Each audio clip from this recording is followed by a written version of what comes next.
স্বরাষ্ট্র উপদেষ্টা, আইন উপদেষ্টা এবং পররাষ্ট্র উপদেষ্টাকে পদত্যাগ করতে হবে। আগামী 48 ঘন্টার মধ্যে নিষিদ্ধ লীগের বিরুদ্ধে এলাকাভিত্তিক চিরুনি অভিযান শুরু করতে হবে।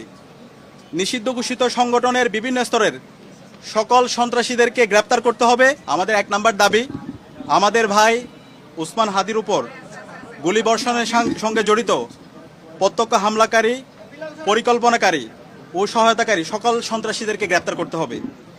গোয়েন্দা সংস্থা সহ রাষ্ট্রের সকল সংশ্লিষ্ট অর্গানকে দ্রুত জবাবদিহির আওতায় নিয়ে আসতে হবে এবং যাদের গাফলতি প্রমাণিত হবে তাদের বিচারের মুখোমুখি করতে হবে।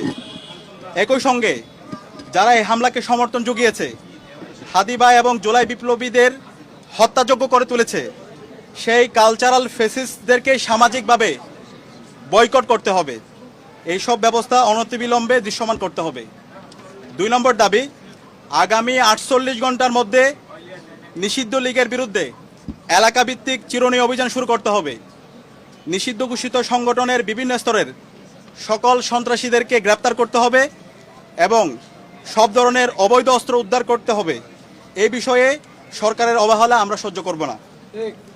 3 নম্বর দাবি, ভারতীয় আধিপত্যবাদের বিরুদ্ধে প্রথম ও অপরিহার্য পদক্ষেপ হিসেবে খুনি হাসিনাকে দেশে ফিরিয়ে এনে তার বিরুদ্ধে মানবতা বিরোধী অপরাধে প্রদত্ত রায় কার্যকর করতে হবে।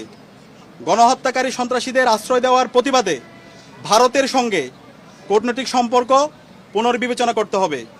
অভিযুক্তদের ফেরত না দেওয়ার পূর্ব পর্যন্ত কূটনৈতিক সম্পর্ক স্বাভাবিক করা যাবে না। এই দাবি অনতিবিলম্বে না মানা হলে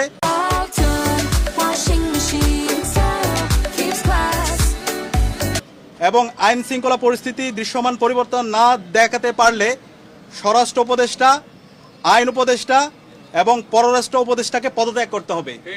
এই 3 দফা দাবি আমরা জানিয়েছি এবং একই সাথে আমরা গতকাল থেকে বাংলাদেশের সকল ছাত্র সংগঠন, সিভিল সোসাইটি, সাংবাদিক এবং জুলাইয়ে যে সমস্ত সংগঠনগুলো তৈরি হয়েছে, জুলাইয়ের যারা আমাদের সহযোদ্ধা ছিল, আমরা সবার সাথে গতকাল থেকে যোগাযোগ করছি, মিটিং করছি।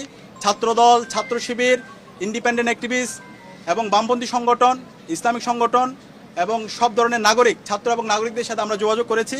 আমরা সারা দেশে সবাইকে ঐক্যবদ্ধ হওয়ার জন্য আমাদের ফেসিবাদের বিরুদ্ধে, আমাদের কমন এনিমি ভারতের যারা বাংলাদেশে দাসত্ব কায়েম করতে চায় এবং একই সাথে এই পতিত ফেসিস্টদের বিরুদ্ধে আমাদের ঐক্যবদ্ধ হওয়ার জন্য আমরা সবার সাথে কথা বলেছি এবং সকল ফেসিবাদ বিরোধী যারা আন্দোলন সংগ্রাম করেছে সবাই একমত হয়েছে এবং খুব দ্রুতই সকল ফেসিবাদ বিরোধী আমরা যারা জুলাই একসাথে নেমেছিলাম আমাদের সম্মিলিত কর্মসূচি আপনারা দেখতে পাবেন।